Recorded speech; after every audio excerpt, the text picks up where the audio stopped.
الله وبركاته. الحمد لله رب العالمين، والصلاة والسلام على رسول الأمين وعلى آله وصحبه أجمعين ومن تبعهم بإحسان إلى يوم الدين. أما بعد.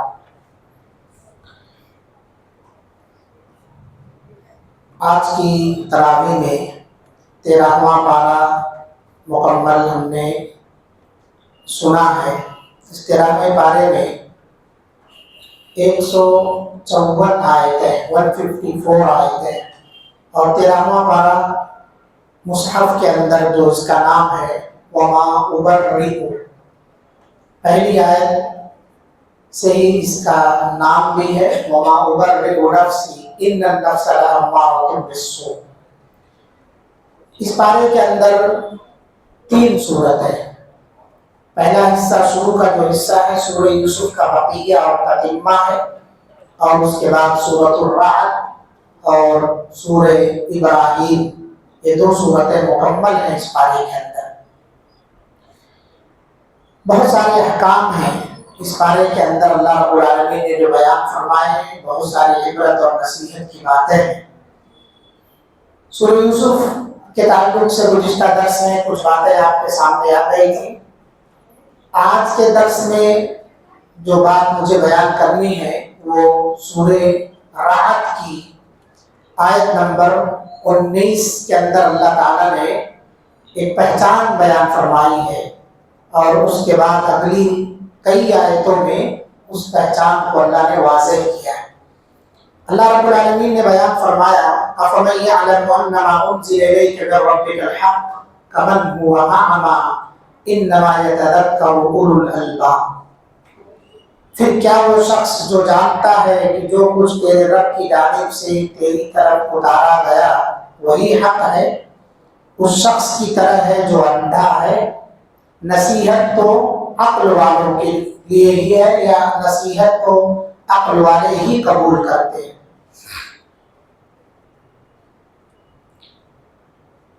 یہ آیت اس پر اگر ہم غور کریں تھوڑا سا تو اللہ رب العالمین نے جو اسلوب اور پیرایا اختیار کیا أَفَمَن يَعْلَمُ أَنَّمَا أُنزِلَ، یہاں یہ کہنے کے بجائے کہ کیا وہ شخص جو جانتا ہے اس شخص کی طرح ہے جو نہیں جانتا، اللہ نے ایسا نہیں کہا ہے.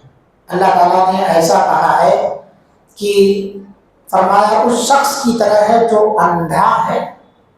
اندھا کیوں کہا اللہ تعالیٰ نے؟ ایسا کہہ سکتا تھا اللہ رب العالمین کہ کیا وہ شخص جو جانتا ہے اس شخص کی طرح ہے جو نہیں جانتا. یعنی جاننا اور نہ جاننے کا اپوزٹ نہ جاننا آنا چاہیے. یہاں اللہ تعالیٰ نے اندھا لایا ہے، تو اندھا کیوں کہا اللہ رب العالمین نے؟ تو مفسرین نے لکھا ہے کیونکہ رسول اللہ صلی اللہ علیہ وسلم کے پاس اللہ کی طرف سے آنے والی جو نشانیاں تھیں وہ آنکھوں سے نظر آ رہی ہیں. جو ان کا علم اور یقین نہیں رکھتا در حقیقت وہ اندھا ہے. آنکھوں سے ساری چیزیں دکھائی دے رہی ہیں، چاند 2 ٹکڑے ہوا دکھائی دیا. اسی طرح سے اللہ کے رسول صلی اللہ علیہ وسلم کے سامنے آپ صلی اللہ علیہ وسلم بہت سارے معجزات آپ سے صادر ہوئے. جیسے بکری کی تھن میں دودھ نہیں تھا، آپ صلی اللہ علیہ وسلم نے ہاتھ لگایا تو بکری نہ حمل سے تھی نہ بچے والی تھی. کنواری بکری کے اندر اس کا تھن دودھ سے بھر گیا. اب اس کے باوجود اگر کوئی اس نشانی کو دیکھنے کے بعد کہہ دے کہ میں نہیں مانتا ہوں نبی تو اندھا نہیں تو پھر اور کیا ہے. ایسے بہت سارے معجزات ہیں اللہ کے رسول صلی اللہ علیہ وسلم. سراقہ بن مالک نے جب آپ صلی اللہ علیہ وسلم کا پیچھا کیا تھا تو اس کا گھوڑا 1 بار نہیں 2 بار زمین میں گھٹنے تک دھنس گیا. پھر بھی وہ پیچھا کیے جا رہا ہے، 100 اونٹ ملیں گے ہجرت کے موقع پر. 100 اونٹ کی لالچ میں اللہ کے رسول صلی اللہ علیہ وسلم کا پیچھا کیے جا رہا ہے. آنے کے بعد جب اسے وہ ہار مان گیا واپس آیا مکہ والوں کے پاس، تو اس نے جو باتیں کی تھی وہ باتیں گول مول کر کے کی تھی. تو ایک معجزہ وہاں بھی تھا، وہ ایمان نہیں لایا. سراقہ بن مالک سب کچھ دیکھنے کے بعد اپنی آنکھوں سے دیکھا اس کا گھوڑا خود زمین کے اندر گھٹنے تک دھنس گیا، اس کے باوجود ایمان نہیں لایا. تو اس کو یہ نہیں کہیں گے کہ یہ نہیں جانتا ہے، اس کو کہیں گے اندھا ہے. اس لیے اللہ رب العالمین نے جاننے والے کے مقابلے میں اندھے کی تعبیر یہاں بیان فرمائی۔ تو یہ اندھا پن قیامت کے دن اور بھی ظاہر ہوگا۔ اللہ رب العالمین نے قرآن میں فرمایا وَمَنْ أَعْرَضَ عَنْ ذِكْرِي فَإِنَّ لَهُ مَعِيشَةً ضَنكًا وَنَحْشُرُهُ يَوْمَ الْقِيَامَةِ أَعْمَىٰ۔ ہم اندھا بنا کر کے قیامت کے دن اٹھائیں گے۔ کیوں؟ بندہ سوال کرے گا قَالَ رَبِّ لِمَ حَشَرْتَنِي أَعْمَىٰ وَقَدْ كُنتُ بَصِيرًا، رب العالمین مجھے تو نے اندھا بنا کر کے کیوں اٹھایا جبکہ میں دنیا کے اندر دیکھتا تھا، آنکھیں دی تھی تو نے۔ لِمَ حَشَرْتَنِي أَعْمَىٰ وَقَدْ كُنتُ بَصِيرًا قَالَ كَذَٰلِكَ أَتَتْكَ آيَاتُنَا، اللہ کہے گا ایسے ہی میری آیتیں تیرے پاس آتی تھی تو تو بھلا دیتا تھا۔ وَكَذَٰلِكَ الْيَوْمَ تُنسَىٰ، آج میں نے بھی تجھے آنکھیں دینا بھلا دیا ہے۔ تجھے میں اللہ بھولنے والا نہیں ہے، لیکن اللہ رب العالمین نے اس بندے کو اگنور کر دیا، آج اس کو اندھا بنا دیا اللہ رب العالمین نے۔ تو یہ اندھا پن قیامت کے دن بھی ظاہر ہوگا۔ اس کے بعد اللہ رب العالمین نے یہاں بیان فرمایا ہے انما یتذکر اولو الالباب، نصیحت تو عقل والے ہی قبول کرتے ہیں۔ اولو کے معنی عربی میں ذو ہوتے ہیں یعنی والے، اور الباب یہ لبن کی جمع ہے جس کے معنی ہوتے ہیں عقل کے، مغز، دماغ۔ لب کے معنی ہوتا ہے دماغ کے۔ تو اولو الالباب عقل والے، جن کے پاس عقل ہے وہی نصیحت قبول کرتے ہیں۔ خالص عقل جو ہر قسم کی آلائشوں سے پاک ہو۔ اس لیے اللہ رب العالمین نے یہاں جمع لایا ہے عقلوں والے۔ اب عقلوں والے کون کون ہیں؟ ہم آپ سب یہاں بیٹھے ہیں، آگے نشانیاں بتائی جا رہی ہے، ہم اپنا محاسبہ کریں، اپنے دل پر ہاتھ رکھ کر کے سوچیں کیا ہم عقل والے ہیں یا نہیں۔ میں آپ کو بیوقوف نہیں کہہ رہا ہوں، پھر یہ نہیں کہنا کہ مولانا نے ہم کو بیوقوف کہا ہے۔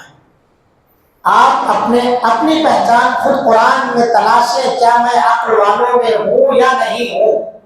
اگر آپ ان آیتوں کے خلاف ہیں تو اپنے آپ کو خود بیوقوف کہہ لینا، اور اگر ان آیتوں کے مصداق آپ ہیں، ان آیتوں کے مطابق آپ کی زندگی گزر رہی ہے، اللہ کا شکر ادا کرو اور کہو واقعی اللہ رب العالمین نے مجھے عقل والوں میں شامل فرمایا۔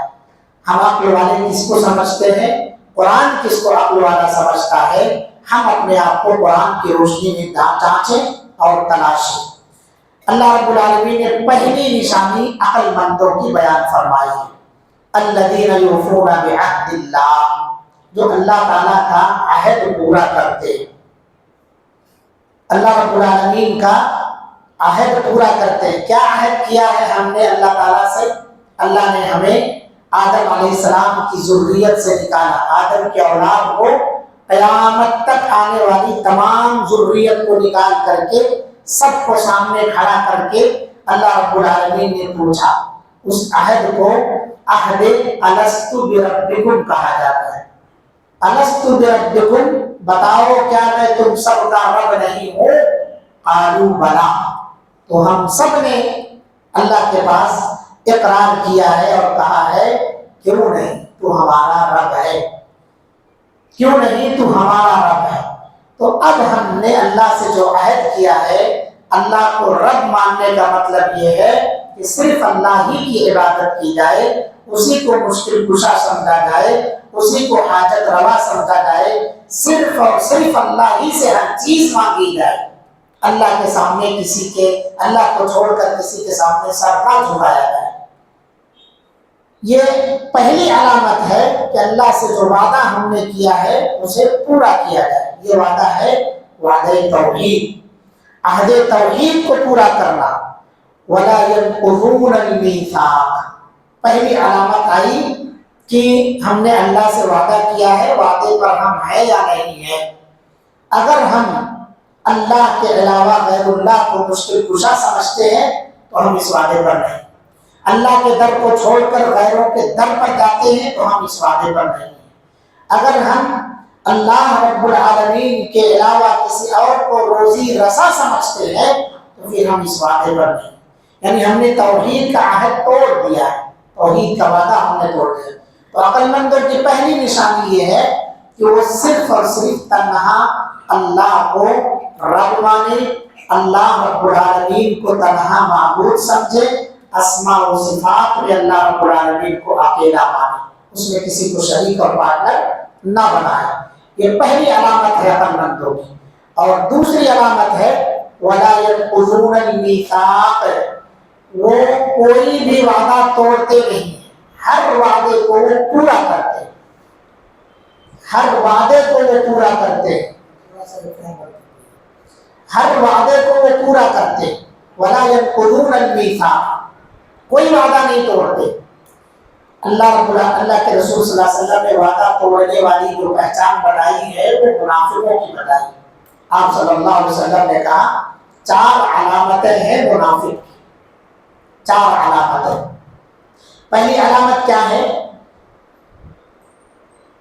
وَإِذَا اُؤْتُمِنَ خَانَ، کہ جب اسے امانت دار بنایا جاتا ہے، اس کے پاس امانت رکھی جاتی ہے تو خیانت کرتا ہے۔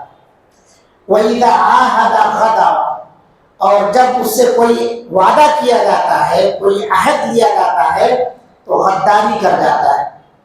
وَإِذَا خَاصَمَ فَجَرَ، اور جب اسے کوئی بحث کرتا ہے تو فوراً اس کو فجور بکنے لگتا ہے، گالی گلوچ بکنے لگتا ہے۔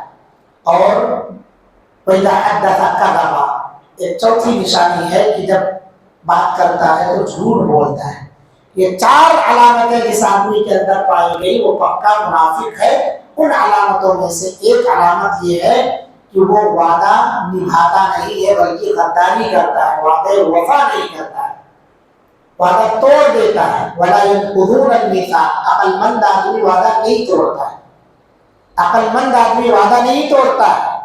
تو منافقین کی طرح سے ہمیں نہیں ہونا چاہیے کہ جب ان سے وعدہ لیا جائے تو وعدہ توڑ دے۔ گویا وعدہ توڑنے والا منافق بھی ہے اور عقل مند بھی نہیں ہے، وہ بیوقوف ہے۔ اسی لیے قرآن نے سَيَقُولُ السُّفَہَاءُ کہا ہے۔ اور منافقین کا تذکرہ کرتے ہوئے اللہ رب العالمین نے پہلے پارے کے دوسرے صفحے میں بھی منافقین کو بیوقوف کا لفظ استعمال فرمایا۔ سفہاء کا لفظ اللہ تعالیٰ نے استعمال کیا۔ تو سفہاء کے معنی بیوقوف، جو بیوقوف ہے وہ منافق، جو منافق ہے وہ بیوقوف ہے۔ تو عقل مندوں کی دوسری صفت ہے، پہلی صفت توحید کے وعدے کو پورا کرنا، اللہ کے ساتھ کسی کو شریک نہیں ٹھہرانا۔ دوسرا ہر وعدے کو پورا کرنا، جو آپ نے اللہ سے کیا اسے بھی، جو اللہ تعالیٰ کے بندوں سے کیا ہے اسے بھی، اسے توڑنا نہیں۔ تیسری پہچان والذین یصلون ما امر اللہ بہ ان یوصل ویخشون ربهم، اور وہ جو اس چیز کو ملاتے ہیں جس کے متعلق اللہ تعالیٰ نے حکم دیا ہے، جسے اللہ نے جوڑنے کا حکم دیا ہے اسے جوڑ دے۔ کس چیز کے اللہ تعالیٰ نے حکم دیا ہے؟ رشتوں کو جوڑنے کا اللہ نے حکم دیا ہے۔ رشتہ جوڑتے ہیں وہ لوگ رشتہ جوڑتے ہیں، رشتوں کے جوڑنے کو اللہ رب العالمین نے حکم دیا، رشتہ توڑنے کا حکم نہیں دیا۔ تو اللہ کے بندے جو عقل مند ہیں وہ رشتہ جوڑتے ہیں۔ گویا رشتہ توڑنے والا کیا ہوا؟ بیوقوف ہوا۔ عقل مند رشتہ توڑتا نہیں، عقل مند آدمی رشتہ جوڑتا ہے۔ لہذا ہم تمام کو چاہیے کہ رشتوں کی قدر کریں، اور یہ عقل مندوں کی پہچان ہے۔ وَيَخْشَوْنَ رَبَّهُمْ، اپنے رب سے ڈرتا ہے۔ کتنی پہچان ہوئی عقل مندوں کی؟ 3 ہو گئے، یہ چوتھی پہچان ہے۔ وَيَخْشَوْنَ رَبَّهُمْ، اپنے رب سے خشیت کھاتا ہے، اور خشیت کا معنی ہے ڈر۔ اس کے بعد ہے وَيَخَافُونَ سُوءَ الْحِسَابِ، برے حساب سے وہ ڈرتا ہے کہ میرا حساب کہیں برا نہ لے لیا جائے، اپنے رب سے ڈرتا ہے۔ 2 لفظ استعمال ہوا یہاں پر، خوف اور خشیت، دونوں کے معنی ڈر ہوتا ہے۔ خوف کے معنی بھی ڈر ہوتا ہے، خشیت کے معنی بھی ڈر ہی کے ہوتے ہیں۔ خوف اور خشیت، کیا فرق ہے دونوں کے اندر؟ قرآن نے دونوں لفظ کو الگ الگ کیوں استعمال کیا؟ ایک ہی لفظ استعمال کر سکتا تھا اللہ رب العالمین۔ فرق ہے اس کے اندر۔ فرق یہ ہے خشیت کہا جاتا ہے وہ ڈر جو علم کے ساتھ ہے۔ خشیت اس ڈر کو کہتے ہیں جس کے اندر علم شامل ہو۔ آپ اللہ کو پہچانتے ہیں کہ اللہ تعالیٰ کیا ہے؟ سخت عذاب دینے والا ہے۔ اللہ رب العالمین ہر چیز پر قادر ہے۔ اللہ تعالیٰ بدعملوں سے انتقام لینے والا ہے، جہنم میں ڈالنے والا ہے۔ اور اللہ رب العالمین کے پاور اور قدرت کو اچھی طرح آپ پہچانتے ہیں، یہ کیا ہے؟ خشیت ہے۔ اور ایسے ہی ڈر رہے ہیں بس، تو اس کو بولتے ہیں خوف۔ اور ہر چیز سے آپ ڈرتے تو اس کو خوف بولتے ہیں، نہ جانتے اس کے بارے میں نہ کچھ، بس ان سے سنا ان سے سنا، اس کی حقیقت کیا ہے پتہ نہیں ہے، بس ڈرنا شروع کر دیا، اس کو خوف بولتے ہیں۔ لیکن جس ڈر کے اندر علم ہو، سامنے والے کے پاور کے بارے میں پتا ہو، سامنے والے کی جسامت کے بارے میں پتا ہو، اس کے پاس کون کون سی چیزیں ہیں جس سے آپ ڈر رہے ہیں، علم ہے، نالج ہے، تو اس کو کہا جاتا ہے خشیت۔ یہ خشیت صرف اللہ رب العالمین کے ڈر کے اندر آتی ہے۔ اللہ رب العالمین نے قرآن مجید کے اندر ارشاد فرمایا انما یخشی اللہ من عبادہ العلماء، اللہ تعالیٰ سے ڈرنے والے اس کے بندوں میں سے علماء ہیں۔ علماء یہاں یخافونا یا یخفا نہیں لایا اللہ رب العالمین، خافا کا لفظ استعمال نہیں کیا، انما یخشی اللہ، خشیہ یخشا استعمال کیا، خافا یخوف نہیں استعمال کیا اللہ تعالیٰ نے، یخافا یخافو، یخشا استعمال کیا ہے، تو دونوں میں فرق ہے۔ خشیت اس ڈر کو کہتے ہیں جو علم کے ساتھ ہو، اور خوف کسی بھی ڈر کو کہتے ہیں اس میں علم کی ضرورت نہیں۔ آپ جا رہے ہیں، سامنے سانپ آ گیا، ڈر گئے آپ فوراً، یہ نہیں معلوم ہے کہ وہ سانپ زہریلا ہے کیسا ہے، آپ کو پتہ نہیں، بس لفظ سانپ سے آپ ڈرتے جا رہے ہیں، آپ کو پتہ نہیں۔ تو خوف اور خشیت میں فرق ہے۔ خشیت علم کے ساتھ ڈرنے کا نام ہے، اور خوف ہر ڈر کو خوف کہا جاتا ہے۔ بندے سے ڈرنا یہ خوف ہے، اللہ سے ڈرنا اس کے طاقت اور پاور پر یقین رکھتے ہوئے یہ خشیت ہے۔ اسی لیے اللہ نے کہا انما یخشی اللہ من عبادہ العلماء۔ تو یہ 5 پہچان ہو گئی عقل مندوں کی، 5 علامتیں ہوئی کس کی؟ عقل مندوں کی۔ اس کے بعد اگلی آیت میں اللہ رب العالمین نے کہا والذین صبروا ابتغاء وجہ ربہم، وہ لوگ جنہوں نے اپنے رب کا چہرہ طلب کرنے کے لیے صبر کیا، صبر ابتغاء وجہ ربہم، جو اپنے رب کا چہرہ چاہتے ہیں، یعنی رضا چاہتے ہیں اللہ رب العالمین کی، وجہ چاہتے ہیں اللہ تعالیٰ کا، دیدار چاہتے ہیں اللہ رب العالمین کا۔ اللہ کا چہرہ اور دیدار چاہنے کے لیے جن لوگوں نے صبر کیا، یہ عقل مند ہے، یہ عقل مند ہے۔ صبر کا جو لفظ آتا ہے ہر مقام پر صبر قابل تعریف، کہیں بھی آپ صبر کریں، صبر ہر جگہ قابل تعریف ہے۔ وہ محض اللہ کے چہرے کے خاطر صبر کرتے ہیں تاکہ وہ راضی ہو جائے، نہ ان کے لیے دکھاوا ہے، نہ سمعہ ہے، نہ شہرت طلبی ہے، کچھ نہیں چاہتے، بس صرف یہ چاہتے میرا رب راضی ہو جائے۔ یہ نہیں گناتے پھرتے ہیں آج تک ایک تراویح نہیں چھوڑا میں، جب سے شروع ہوا رمضان تب سے پڑھا۔ کیا ضرورت ہے آپ کو بولنے کی؟ صرف اللہ رب العالمین کو راضی کرنے کے لیے آپ تراویح کی نماز پڑھ رہے ہیں، یا روزہ رکھ رہے ہیں، یا کوئی بھی عمل کر رہے ہیں، اللہ کے راضی کرنے کے لیے، لوگوں کو دکھانے کے لیے نہیں۔ صبر کا جو لغوی معنی ہے وہ روکنا ہے، باندھنا ہے، اپنے آپ کو اللہ کے احکام کی پابندی پر قائم رکھنا ہے۔ تو جب آپ نے اللہ کے احکام کی پابندی پر اپنے آپ کو قائم کر لیا ہے تو لوگوں میں بولتے پھرنے کی کیا ضرورت ہے؟ لوگوں کے اندر بتانے کی کیا ضرورت ہے؟ خاموش رہیے۔ آپ رب کی رضا چاہتے ہو تو خاموش رہیے۔ اہل علم نے صبر کی 3 قسمیں بیان فرمائی۔ صبر، ایک صبر تو وہ ہوتا ہے الصبر علی الطاعہ، نیکی اور اطاعت کے کاموں پر صبر کرنا، اسے انجام دیتے ہوئے صبر کرنا۔ اور دوسرا ہے صبر عن المعصیہ، گناہ کے کاموں سے بچنے کے لیے صبر کرنا۔ گناہ کا کام آپ کے سامنے بہت آسانی سے آپ کر سکتے ہیں، لیکن اس سے آپ اپنے آپ کو روک لیے، یہ بھی صبر ہے۔ اور تیسری جو قسم ہے صبر علی المعصیہ، اللہ تعالیٰ کی خاطر علی المصیبہ، مصیبت پر صبر کرنا۔ وہ مصیبت کیا ہے؟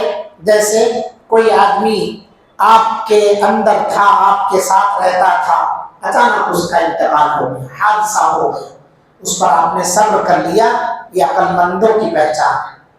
جو بے صبری کا مظاہرہ کیا اسے بیوقوف کہا گیا۔ اللہ کے فیصلے پر راضی رہنا، ہمارے والد کا انتقال، ہمارے بھائی کا انتقال، ہمارے ماموں کا انتقال، ہمارے خالوں کا انتقال، کسی بھی عزیز کا انتقال ہو جائے، اس پر اگر ہم صبر کرتے ہیں تو یہ عقل مندی کی دلیل ہے۔ جزا فضا نہیں کرنا، رونا پیٹنا نہیں، ماتم نہیں کرنا، شکوہ شکایت نہیں کرنا، اس کو کہا جاتا ہے صبر علی المصیبہ، مصیبت پر صبر کرنا۔ یہ کس کی پہچان ہے؟ یہ سب عقل مندوں کی پہچان ہے۔ چاہے اللہ کی اطاعت پر آپ صبر کریں، چاہے آنے والی مصیبت پر آپ صبر کریں، چاہے گناہ سے بچنے کے لیے آپ صبر کریں۔ صبر کی جتنی بھی قسمیں ہیں سب اگر آپ کے اندر ہے تو آپ عقل مند ہیں، یہ عقل مندی کی دلیل ہے۔ لہٰذا صبر کو اختیار کرو۔ قرآن مجید کے اندر صبر ہی ایک چیز ہے جس کے بارے میں اللہ نے کہا انما یوفی الصابرون اجرهم بغیر حساب۔ صبر کا بدلہ ایسا ہے کہ بلا حساب صبر کرنے والے کو دیا جاتا ہے، بغیر لمٹ کے انلمیٹڈ اجر ملتا ہے۔ اسی لیے اگر ہمیں صبر اللہ تعالیٰ نہ دے تو ہم دنیا کے اندر پاگل ہو جائیں گے۔ اسی لیے اللہ تعالیٰ سے صبر کی توفیق طلب کرنی چاہیے۔ اللہ مجھے صبر عطا فرما، کوئی بھی مصیبت آئے، پریشانی آئے، اللہ سے صبر کی دعا مانگا کرو۔ اس کے بعد اگلی پہچان جو اللہ رب العالمین نے بیان فرمائی ہے وہ اقام الصلاۃ، عقل مند آدمی نماز قائم کرتا ہے، عقل مند آدمی نمازی ہوتا ہے۔ اس کا مطلب یہ ہوا قرآن کی روشنی میں جو آدمی نمازیں چھوڑتا ہے وہ عقل مند، اپنے حساب سے وہ عقل مند ہوگا کہ میرا بزنس خراب ہو جائے گا، میری سائٹ چلی جائے گی، میرا فلاں چلا جائے گا، میرا کسٹمر چلا جائے گا، اسی لیے تو نماز چھوڑ رہا ہے آدمی۔ یہی وجہ ہے بے نمازی کا حشر ایسے ہی لوگوں کے ساتھ ہوگا، ابو جہل کے ساتھ اور فرعون کے ساتھ، حامان کے ساتھ، امیہ بن خلف کے ساتھ، ان لوگوں کے ساتھ ہوگا۔ کیوں؟ کیونکہ یہ بزنس مین تھے، عہدیدار تھے، مالدار تھے، پاور والے تھے، یہ سب سردار تھے۔ انہی چکروں میں پڑھ کر کے نہ ایمان لائے نہ نماز پڑھنے والے ہوئے۔ تو عقل مند ان کو قرآن نہیں کہتا ہے، وہ اقام الصلاۃ، جو نماز پڑھتے ہیں ان کو عقل مند کہتا ہے۔ قابل مبارکباد ہے آپ لوگ جو نمازوں کے پابند ہیں، اللہ تعالیٰ استقامت عطا فرمائے، اور جو بے نمازی ہیں اللہ انہیں نمازی بنائے تاکہ وہ بھی اپنا نام عقل مندوں کی فہرست میں داخل کرا سکے۔ وَأَنفِقُوا مِمَّا رَزَقْنَاهُمْ، عقل مندوں کی ایک پہچان یہ ہے کہ وہ لوگ جو کچھ ہم نے انہیں دیا ہے اس میں سے خرچ کرتے، بخیلی نہیں کرتے۔ جو خرچ کرتا ہے وہ عقل مند ہے، کیونکہ اسے معلوم ہے کہ میں 1 روپیہ خرچ کروں گا اللہ مجھے اس کا 10 گنا بدلا دے گا، 10 سے 70، 70 سے 700، اس سے بھی زیادہ اللہ دے گا۔ اور اس کی پرورش کرتا ہے، یمحق اللہ الربا ویربی الصدقات، صدقہ، خیرات، تعاون، جو بھی ہم کچھ کرتے ہیں کسی پر بھی اللہ اس کی پرورش کرتا ہے۔ جیسے بندہ اپنے پاس چھوٹے گائے کے بچے کو پالتا ہے، ہر طرح سے دیکھ ریکھ کرتا ہے، اللہ رب العالمین ایسے ہی ہمارے صدقات اور تعاون کو پالتا ہے، پرورش کرتا ہے، بڑھاتا ہے اسے۔ اور ہم سوچ رہے ہیں ہمارے پاس سے نکل گیا، جو آپ کے پاس ہے وہی آپ کا ہے۔ حضرت عائشہ رضی اللہ، ایک مرتبہ اللہ کے رسول صلی اللہ علیہ وسلم کے یہاں بکری تحفے میں آئی اور آپ صلی اللہ علیہ وسلم نے کہا اس کو تقسیم کر دو۔ سب کاٹ کاٹ کے پیس بنا کر کے اسے تقسیم کیا گیا۔ آپ صلی اللہ علیہ وسلم گھر کے اندر داخل ہوئے تو پوچھا کہ کچھ بچا ہے؟ تو حضرت عائشہ رضی اللہ عنہا نے کہا کہ کیا بچا ہے؟ سوائے دستی کے، یعنی بازو کے گوشت کے اور کچھ بھی نہیں بچا ہے۔ آپ صلی اللہ علیہ وسلم کو دستی کا گوشت پسند، دستہ۔ آپ صلی اللہ علیہ وسلم نے کہا ایسا مت کرو کہ سوائے دستے کے گوشت نہیں بچا، ایسا کہو کہ صرف دستہ ہی بچا ہے، ایسا کہو کہ صرف دستہ ہی بچا ہے، ایسا کہو کہ سوائے دستے کے سب بچا ہے، ایسا نہ کہو کہ صرف دستہ بچا ہے، سوائے دستے کے سب بچا ہے، کیونکہ جو تم نے دوسروں میں تقسیم کیا ہے یہی تو اصل تمہارا مال ہے۔ جو تمہارے پاس ہے اس کی کوئی گارنٹی نہیں ہے کہ تم کھا بھی سکتے ہو یا نہیں کھا سکتے ہو۔ تو جو تم نے خیرات کر دیا ہے یہی تمہارا اصل مال ہے، وہ اللہ کے پاس محفوظ ہو گیا۔ تو وَأَنفِقُوا مِمَّا رَزَقْنَاهُمْ سِرًّا وَعَلَانِيَةً، خرچ کرتے ہیں جو لوگ پوشیدہ طور پر چھپا کر کے یا علانیہ طور پر، چھپا کر کے عام صدقات کرنا چاہیے۔ جیسا کہ حدیث میں ہے کہ ایک آدمی وہ ہے جسے اللہ تعالیٰ عرش کے نیچے جگہ عطا فرمائے گا 7 خوش نصیبوں میں سے کہ وہ داہنے ہاتھ سے خرچ کرتا ہے تو بائیں ہاتھ کو بنانے کی چلتا ہے، وہ خوش نصیب شخص ہے۔ عام صدقات چھپا کر کرو، لیکن زکوٰۃ کے بارے میں اہل علم نے کہا ہے کہ زکوٰۃ اعلانیہ نکالو تاکہ تمہارے اوپر منافق کا لیبل نہ لگنے پائے۔ بتاؤ کہ میری اتنی زکوٰۃ نکلی ہے، میں نے لوگوں کے اندر اتنا تقسیم کر دیا ہے، لیکن اس سے ریا مقصد نہ ہو، صرف یہ بتانا مقصد ہو کہ مسلمان اگر اسی طرح نکالتے رہے تو کسی کے اندر کوئی غریبی بھیک مانگنے کی عادت اور علامت نہیں آئے۔ لوگوں سے پوچھ رہے کتنی زکوٰۃ نکلی ہو، بتاتے ہی نہیں، کتنی زکوٰۃ ان کو خود ہی نہیں پتا ہوتا کیونکہ حساب میں بس بانٹتے جاتے۔ زکوٰۃ آپ کیلکولیٹ کریں، بتائیں میری اتنی زکوٰۃ نکلی تھی، میں نے تقسیم کر دیا ہے، اللہ رب العالمین قبول فرمائے۔ مقصد اس کا دکھاوا نہ ہو۔ والذین صبروا ابتغاء وجہ ربهم واقاموا الصلاة وانفقوا مما رزقناهم سرا وعلانیہ ویدرؤون بالحسنة السیئة۔ آخری پہچان عقل مند کی یہ ہے کہ وہ برائی کو بھلائی کے ذریعے دور کرتے، برائی کو بھلائی کے ذریعے دور کرتے۔ کوئی آپ کے ساتھ نادانی اور جہالت سے پیش آئے تو آپ بھی اس کے ساتھ نادانی اور جہالت سے نہ پیش آؤ۔ ادفع باللتی ہی احسن، احسن طریقے سے اسے پش کرو، اسے دور کرو۔ قرآن مجید میں کہا جب تم سے کوئی آدمی جہالت کرے تو کہہ دو وَإِذَا خَاطَبَهُمُ الْجَاهِلُونَ قَالُوا سَلَامًا، السلام علیکم ورحمۃ اللہ وبرکاتہ۔ آپ سے ہم بہت زیادہ گفتگو نہیں کر سکتے، بس کیونکہ پہچان لیے کہ آپ کے اندر سمجھ کا مادہ کتنا ہے، السلام علیکم بول کر کے ہٹ جائیے بس۔ تو یہ ساری علامتیں جو ہے عقل مندوں کی اللہ رب العالمین نے یہاں بیان فرمائی ہیں۔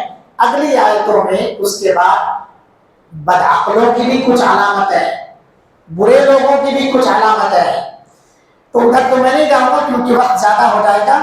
اگر آدمی یہ ساری چیزیں کرتا ہے تو اس کا انعام کیا ہے؟ اگر آپ عقل مند ہیں، یہ ساری صفتیں اپنے اندر اختیار کرتے ہیں، پہلی صفت کیا ہے؟ اللہ سے کیا ہوا وعدہ، وعدے توحید پر مرتے دم تک ہے، آپ عقل مند ہیں۔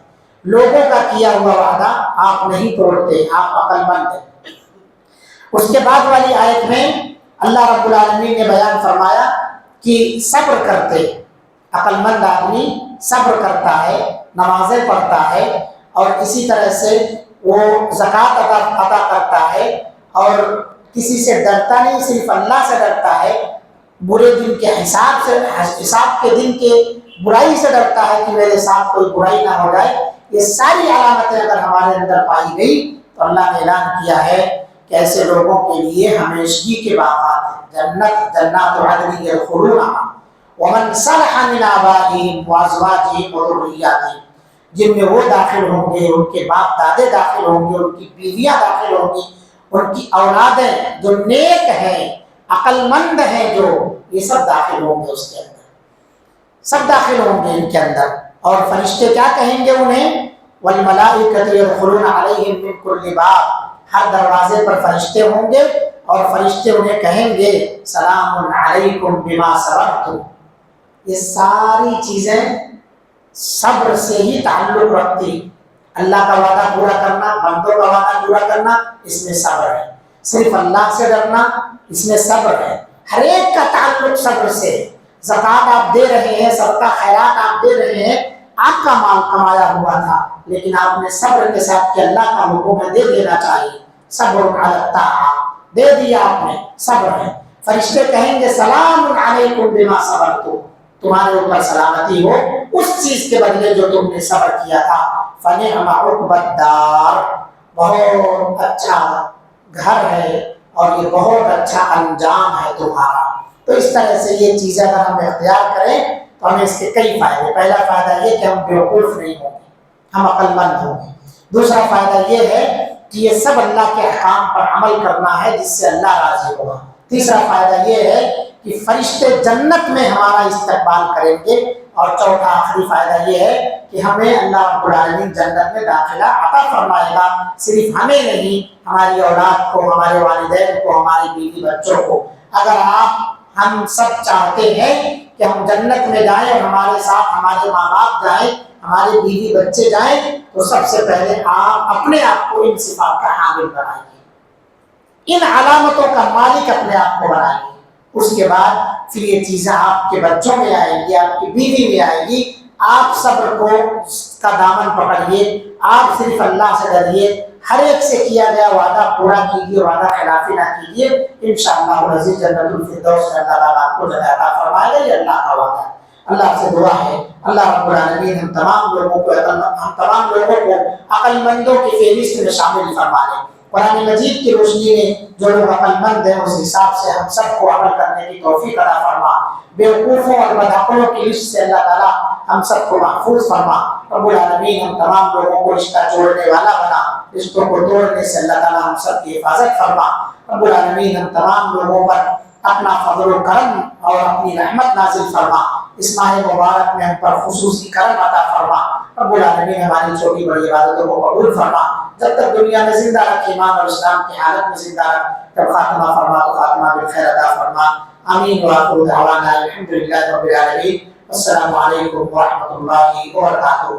سبحانک اللہم وبحمدک اشہد ان لا الہ الا انت استغفرک واتوب الیک. جزاکم اللہ احسن الجزاء.